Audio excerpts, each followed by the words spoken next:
Assalamu alaikum and good afternoon. First of all, I would like to thank the organizers for arranging such a wonderful seminar, which covers a very wide variety of topics related to COVID-19.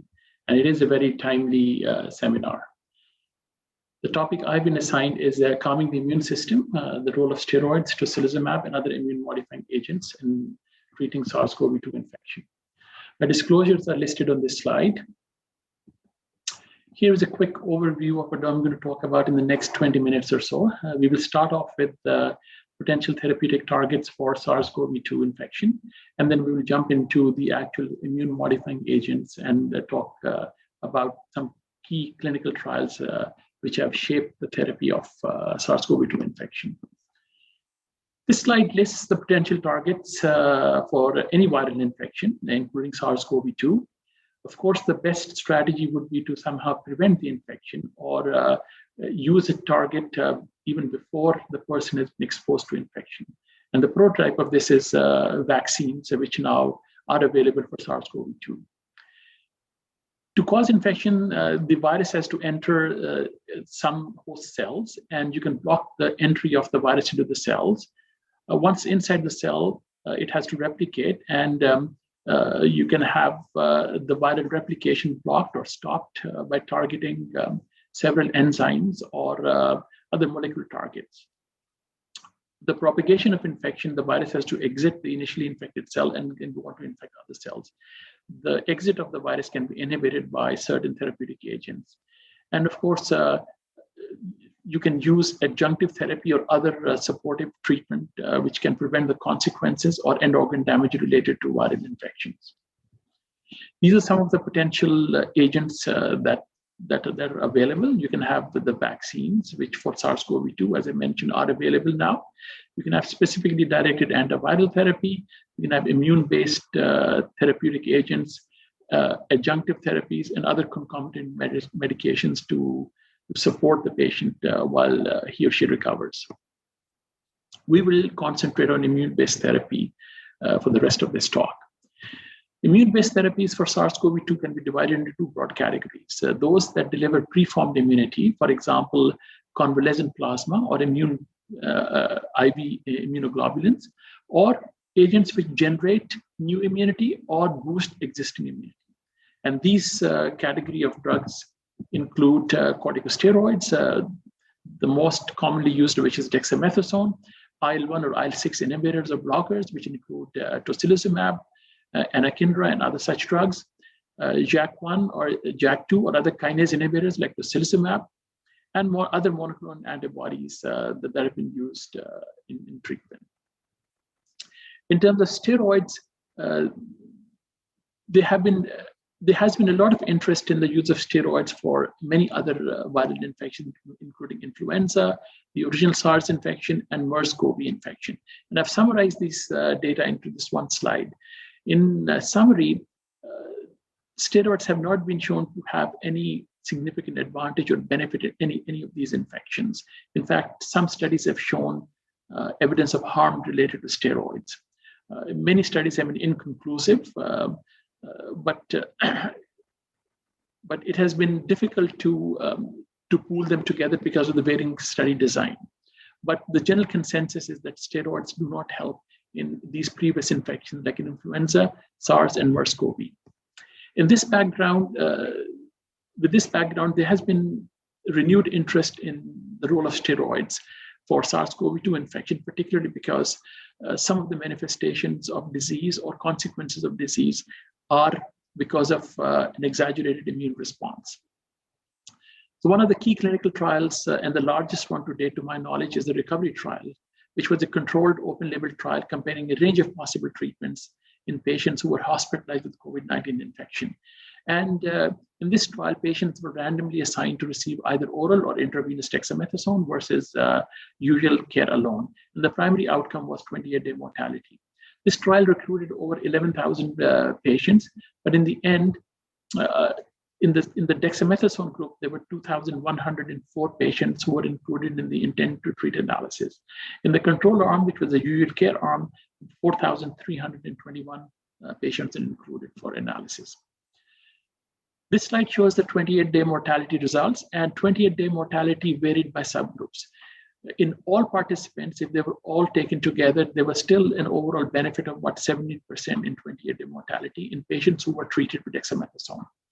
The benefit was most marked in patients who required invasive mechanical ventilation or who were intubated. In this group, there was a 36% benefit in 28-day mortality.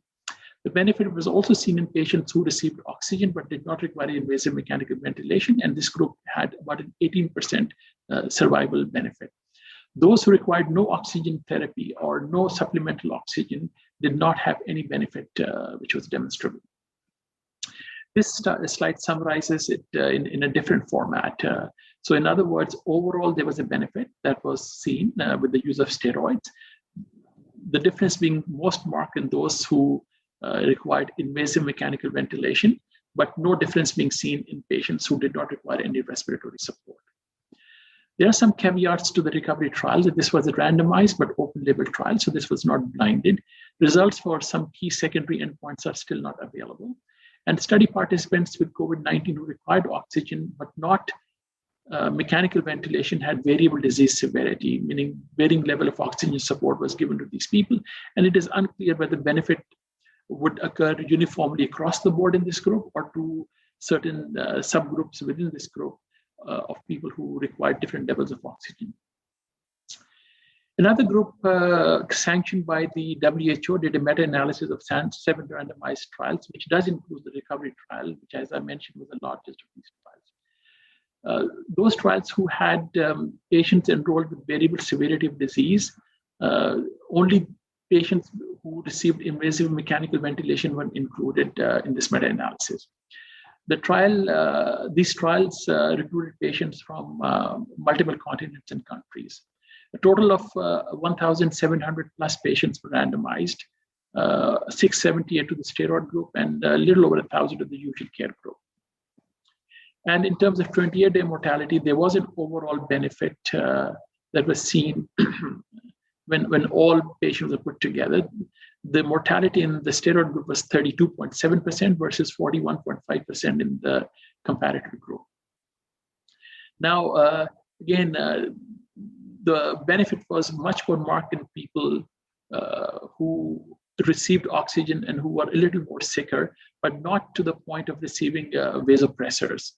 So the benefit that was observed was somewhere in the intermediate group, those who required oxygen, those who required invasive mechanical ventilation, but those who are not on vasopressors, because that does indicate much more severe disease and other complications of disease.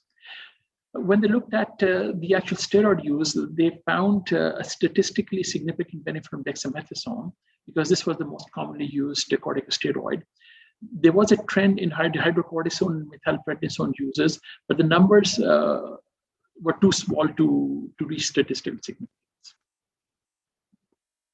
Caveats here are that there were variable trial designs and definition of critical illness varied from one trial to another.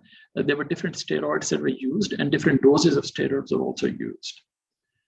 Some studies required confirmed infection with SARS-CoV-2, while others also included patients with presumptive infection, although confirmed cases formed the majority of trial participants. Moving on to IL-6 and IL-1 inhibitors, let's start with tocilizumab, which has generated most interest and is probably the most widely used ones. Tocilizumab is an anti-IL-6 monoclonal antibody.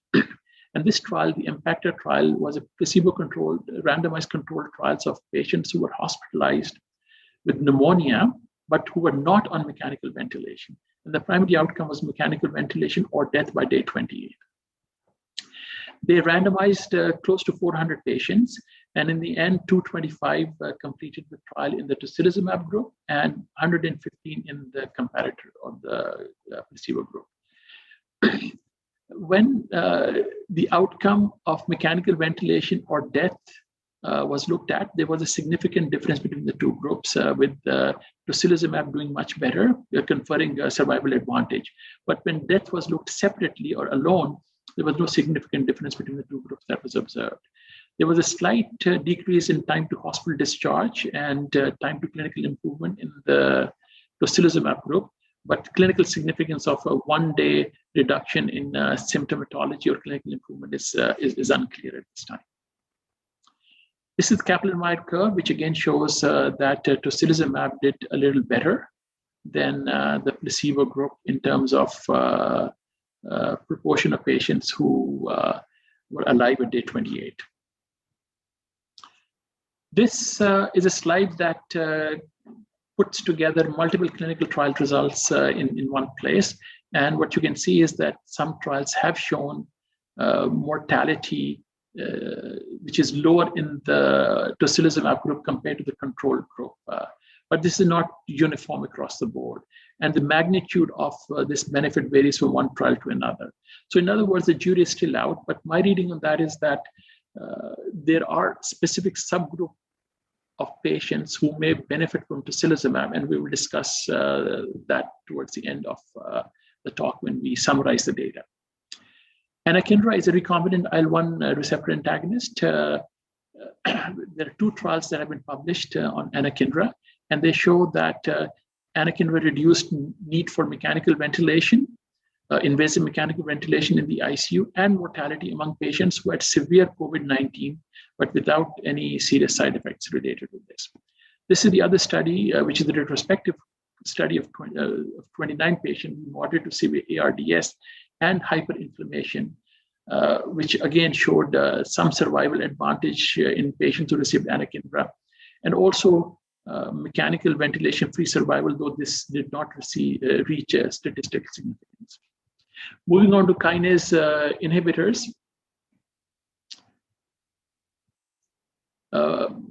Prototype of which is baricitinib, which is a Janus kinase or JAK inhibitor. It is currently indicated for treatment of rheumatoid arthritis and has been used in SARS-CoV-2 infection as well. The key clinical trial was the ACTT2 trial.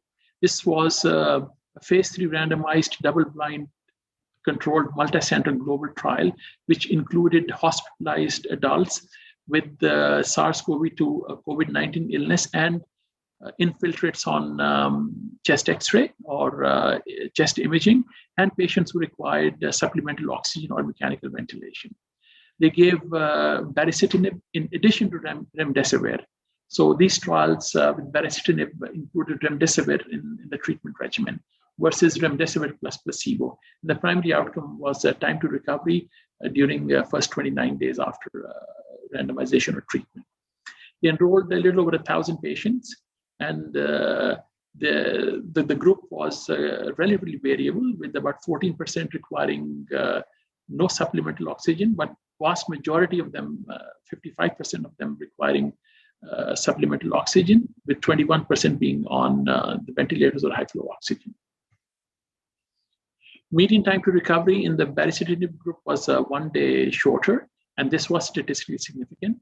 Mortality was slightly lower in the baricitinib group, with about a 26% reduction in mortality during the follow-up period. For about less than 5% of the patients died in the baricitinib group versus 7.1% in the remdesivir group. Despite this trial, which shows benefit in a subgroup of patients, the NIH expert panel somehow concluded that there are insufficient data to recommend the use for or against the use of baricitinib in patients with COVID-19 disease. I'm not sure what formed the basis of that, but there is a subgroup where we see that this might be beneficial.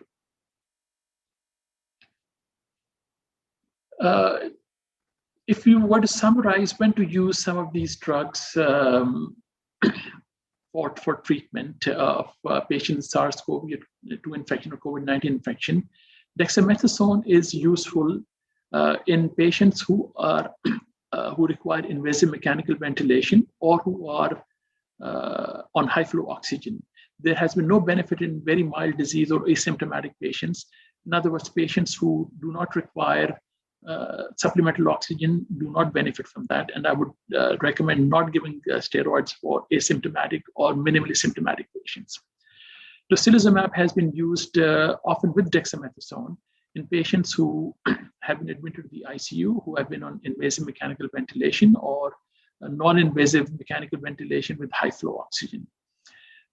This has also been used in patients with the cytokine release syndrome, which is a syndrome when patients fulfill 3 or 4 criteria of very high CRP, high ferritin levels, and high D-dimer levels or high LDH levels. Baricitinib is a little less clear when to use this, but if it has to be used, it must be used with remdesivir. Generally, we would recommend baricitinib in hospitalized patients where steroids cannot be used otherwise. We did not go into the details of caricimimab and imdevimab. These are reserved for non-hospitalized patients who have mild to moderate COVID disease and who are at high risk of progression to more severe disease. This has not been recommended for patients who are already hospitalized or already have significant disease. I would stop here and would be happy to take any questions related to this. Thank you.